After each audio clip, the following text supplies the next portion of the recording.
Well, grand rising to all of you, my family and friends, and of course, welcome to Yolanda Monet's Motivational Moment. Before I get started, Ted, I need to do my what? Acknowledgements. Assalamu alaikum. Abaragani.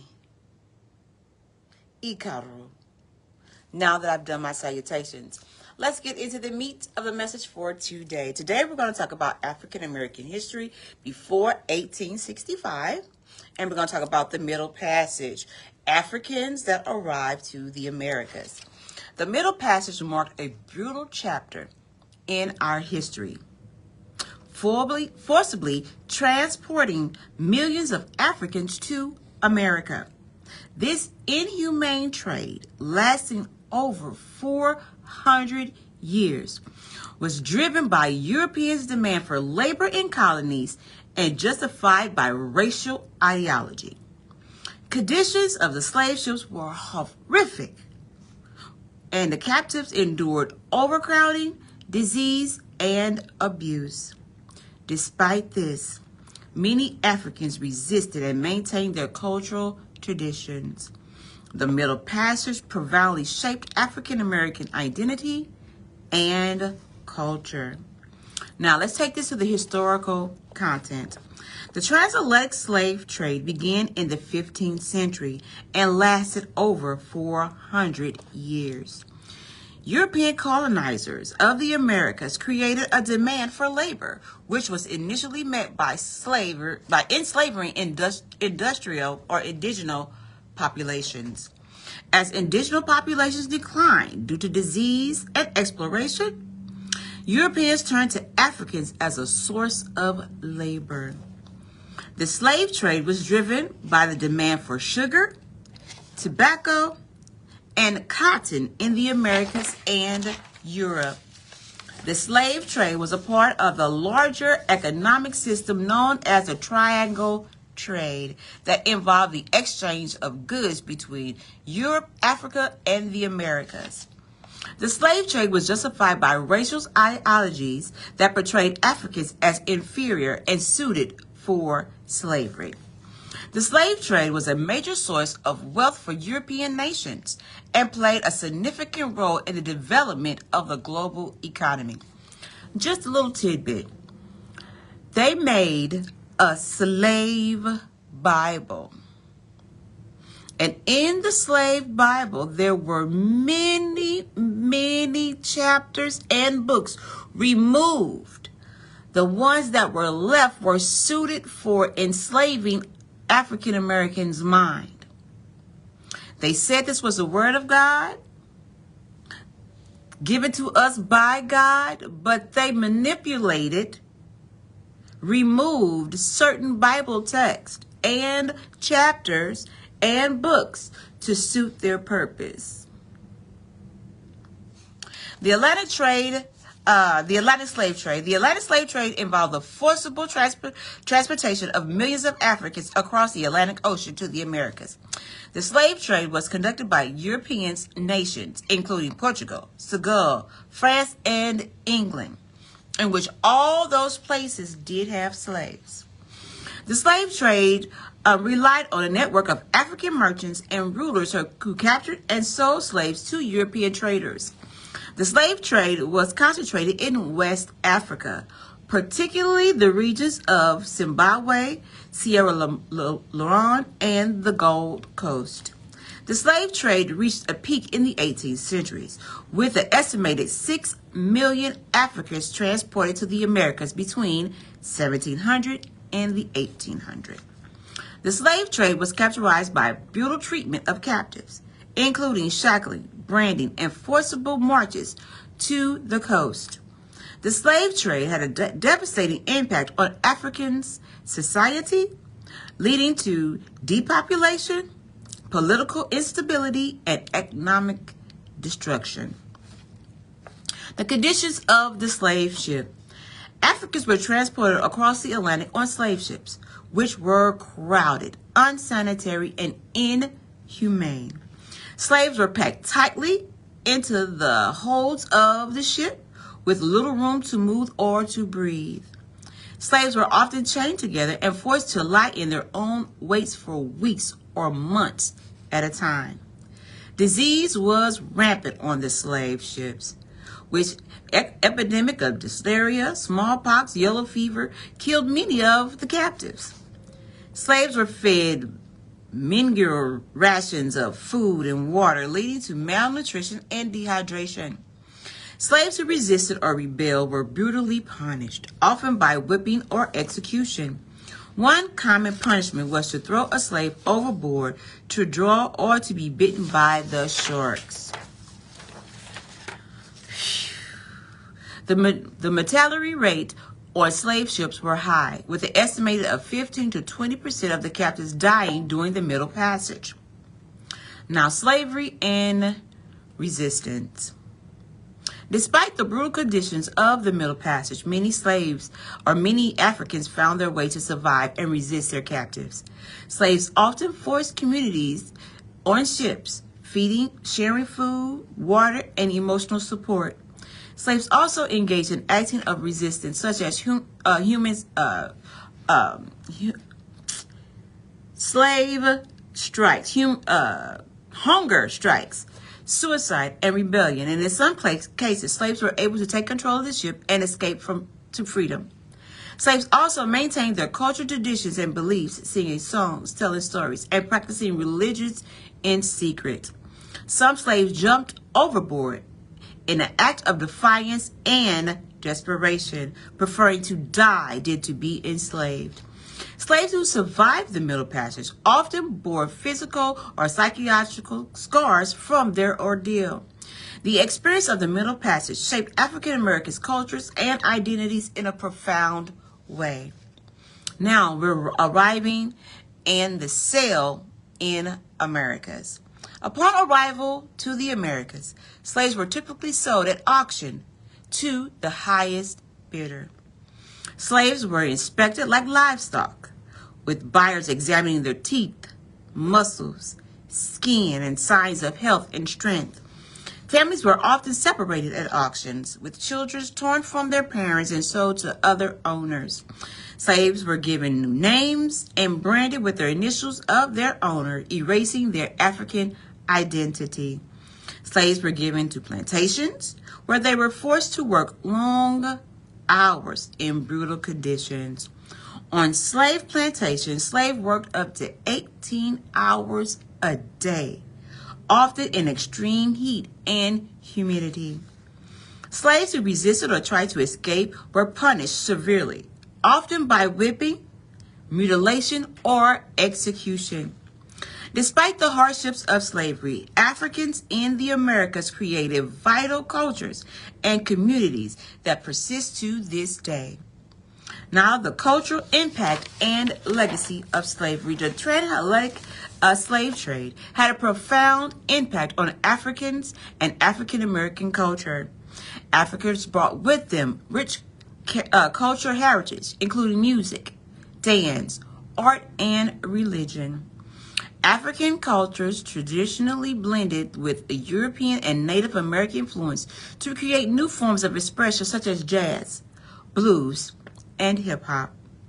The experience of slavery and the struggles of freedom shaped African Americans' identity in politics. The abolition movement and the civil rights movement were both rooted in the legacy of slavery. The legacy of slavery continues to impact race relations and social inequalities in the Americas today. The transatlantic slave trade also had a significant impact in our development of capitalism and global economics. The wealth generated by the slave trade and slave labor played a key role in the Industrial Revolution and the rise of European colonizations. Now, key figures in this event. Odo Iakwa, a former slave who wrote an autobiography describing his experience of the Middle Passage as a slave in the Americas. Zimba de Calissa, a Brazilian slave who led a rebellion against the Portuguese colonizers and established a free African settlement called Palamas. The Zong Massacre. In 1781, the crew of the British ship slave Zong threw 133 slaves overboard to drown in order to collect insurance money. The Haitian Revolution, a successful slave revolt that led to the establishment of the first independent black republic in the Americas in 1804. So when you look at the continent of Hades, or the Haitian continent, the Haitian culture, it's not all about poverty, okay? They fought to be free, and they were the first independent black republic in the Americas. The Amistad case. In 1839, a group of African captives revolted on the Spanish ship called Amistad and was eventually freed by the U.S. Supreme Court. The Appalachian Proclamation in 1863, President Abraham Lincoln issued a proclamation freeing all slaves in the Confederate States during the American Civil War. Now, just to give you a little tidbit, Abraham Lincoln did not free all the slaves, okay? It was the Treaty of Louisiana, which gave certain states the okay to have slaves. They couldn't bring them into the state and bring free slaves into that state and make them slaves. But if they came from one slave state, they could go to another slave state with their masters and still be slaves. And it's funny how when one set of African Americans were able to beat them at their system, they went in and created laws so that they couldn't. Harriet Tubman, an American abolitionist who helped hundreds of slaves escape to their freedom through the Underground Railroad. Now, Harriet Tubman was a very particular young lady. The fact that she was able to get to freedom, tell the people up north what was happening to her family, to her friends, and then go back into that hellish situation and free those people. Thank you, Harriet Tubman, for your will, your tenacity, your strength, your knowledge. Thank you for helping us to become free and to understand our worth as a people, as a society, as a community.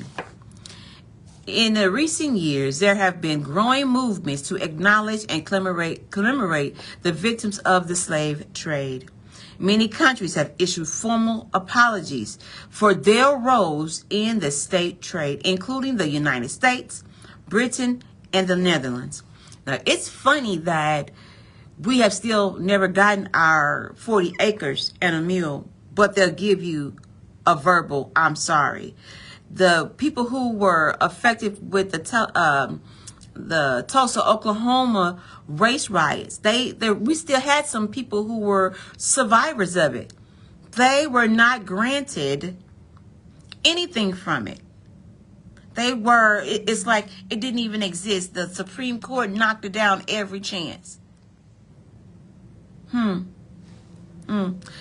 There are numerous memories and museums dedicated to the memory of the slave trade, such as the National Museum of African American History and Culture in Washington, D.C.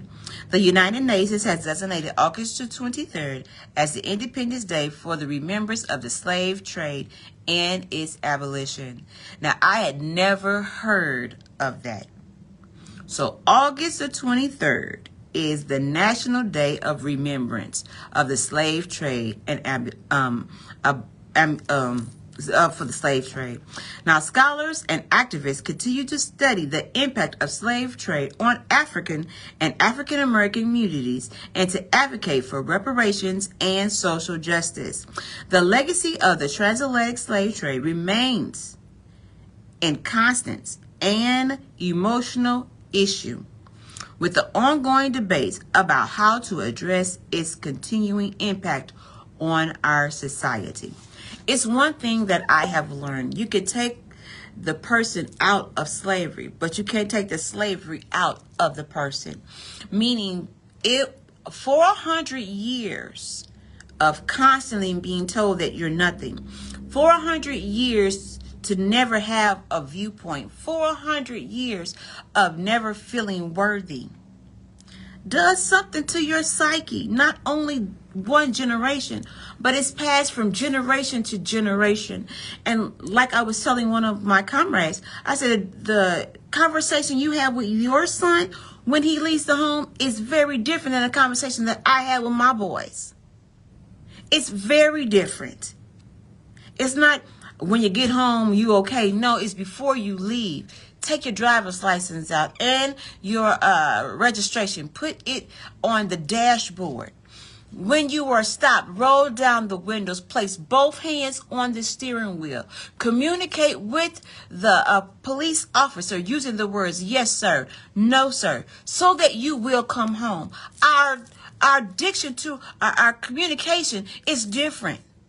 The way we are reared is different. If an African American female is allowed and opinionated and passionate about how they feel, they are labeled mad, angry black women.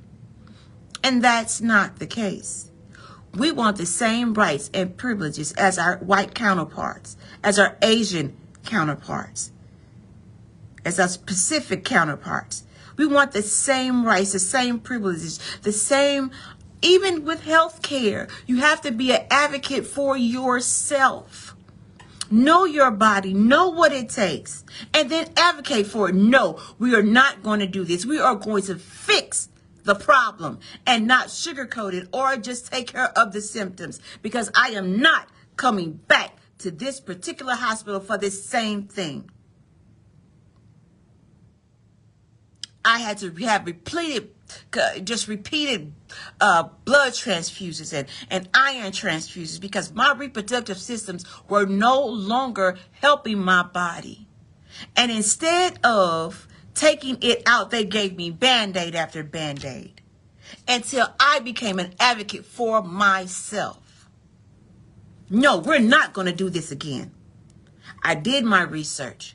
I want it out. I don't want to deal with it anymore.